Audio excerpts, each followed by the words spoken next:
because they have to wait 6 months before they can get into the clinic. And what we just did last month, thanks to Tim and the rest of the crew, the Rett crew at Children's, I was just going to let everybody know that we're in the process of adding another 6 follow-up clinics for the girls, and that's starting in June. So we'll be able to see another 6 girls 6 times a year or so. That'll take us up to a little over 90, close to 100 girls a year, which is great.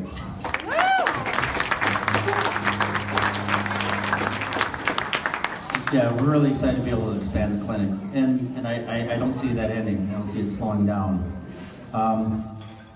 Because of all your support, that's what makes it possible for us to do that, like tonight and all of our other events.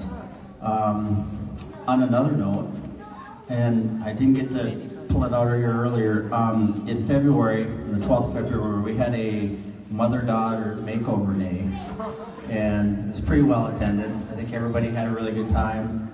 It was held at Wild Rich Salon, Brookfield. They donated the location for the day, the salon for us to use, as well as a bunch of their stylists. And then my friend Anne, I think she probably left, she was here earlier, was one of the makeup artists, as well as her friend Blair Leonard, who, if any of you guys watch Netflix at all, she does all the hair and makeup on the show Longmire, and has for the entire series. She's down there filming right now, so that's why she couldn't attend tonight. Anyways, it was a great day. We actually made Channel 7 News that night. It was unexpected because they didn't tell us they were coming. I gave Amanda a picture collage of all the girls from that day earlier, and so it was great. We've had a slideshow running up here all night. If you get a chance to take a look at it, there's a bunch of pictures for Rett syndrome pictures. A couple of other things. If you haven't had a chance to yet, please buy, raffle tickets. There's a lot of items some that haven't had any bids on them yet. We'll be closing out the children's raffle in about 10 minutes. We'll close that at 7 o'clock, and we'll award all that stuff then. Again, we'll be playing bingo at 7:30. Also want to thank our friends from Steamboat. My sister-in-law was kind enough to go hit up a bunch of the businesses in the Steamboat area and got a bunch of items in our auction from them. So they've been great supporters, and a big thanks to them. And I guess we have a little presentation that's going to be made from RettSyndrome.org, and so I'll pass this off to Gordy. Paul? Thank you very much. Thank you everybody for being here. My name's Gordy Rich. That's okay. I'm the Chief Operating Officer of RettSyndrome.org. We're based out of Cincinnati. And more importantly than that, I'm the father of a beautiful 22-year-old woman that has Rett syndrome, Kelly. So I've been involved with Rett syndrome for the past 20 years when she was diagnosed. What's really interesting, in that 20 years, when she was first diagnosed, there was no known cause, and there were very few treatments that were known to benefit the girls. And tonight we're really here to celebrate how far we've come in Rett syndrome, and it really is amazing, and Colorado has been at the leading edge of that, and you've got some fantastic people here and some great things that are happening. So before we get to this presentation, I'd like to give you just a brief history for those that don't know really how Rett syndrome really has come to be and how far we've come in the last 50 years, because it was only 50 years ago that a doctor in Austria noticed a few of his patients exhibited the same symptoms.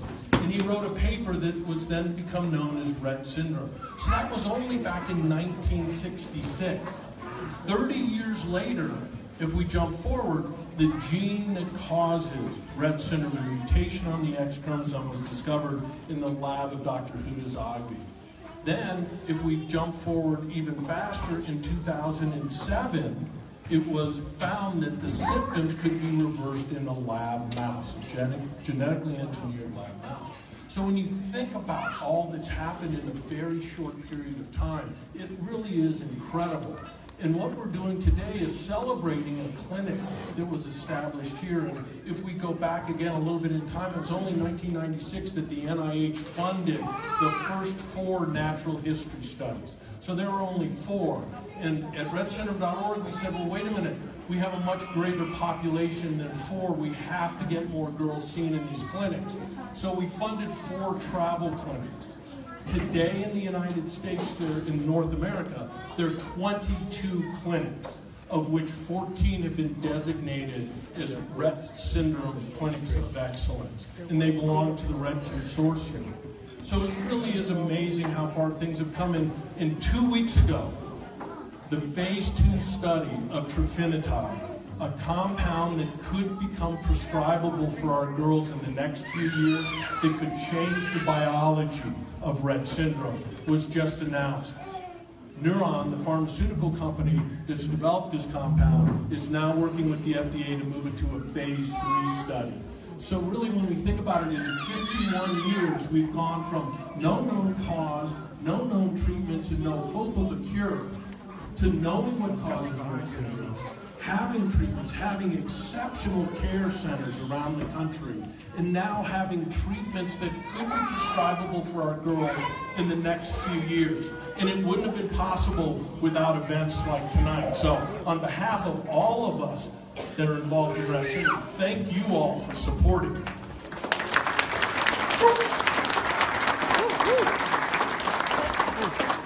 As I said, there are 14 clinics around the United States that have been designated as Rett Syndrome Clinical Research Centers of Excellence. These centers can do clinical studies with both biological or biomarker clinical studies as well as neurohabilitation. Because while we can do chemical interventions with our girls and try to give them medicines, a lot of it has to do with the neurohabilitation of teaching our girls how to walk, teaching our girls how to talk again, teaching our girls how to use their hands. These clinics have the capacity to do all that. So today we're pleased to recognize and honor the University of Colorado Children's Hospital of Colorado as a Rett Syndrome Clinical Research Center of Excellence, and thank them for all they do for the Rett Syndrome community. And we have with us tonight Dr. Banky and Tristan Dinkel, and we'd like to call them up, please, to accept this plaque on behalf of all of us involved in the Rett Syndrome community.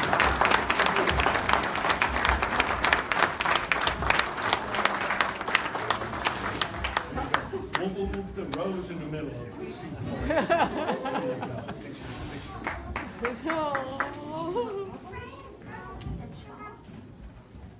If you don't know her, this is Tristan. Tristan herds the cats so that we can have the clinic. Can I get a t-shirt that says We'll work on that. So my name is Tim Banky. I'm a pediatric neurologist. Tristan Dinkel, she's a nurse. We work at Children's Hospital at the University of Colorado. We work together to make the Rett Clinic work.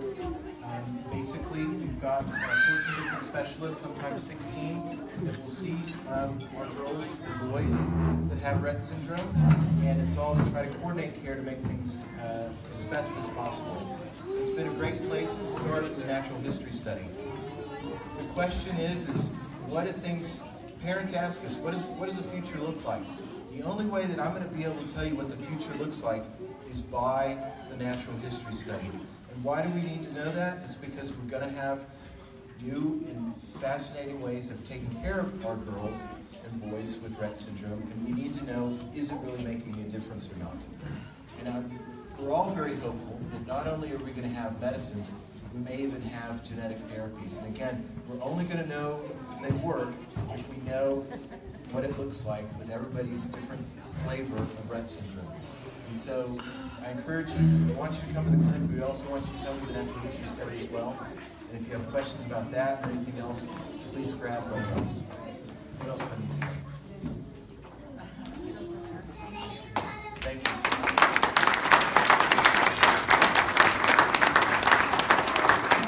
We would not do the natural history study if it wasn't for rettsyndrome.org. They've been very key to how the whole natural history study has worked. And so we really thank you for all of that. Collaborative effort. So thank you.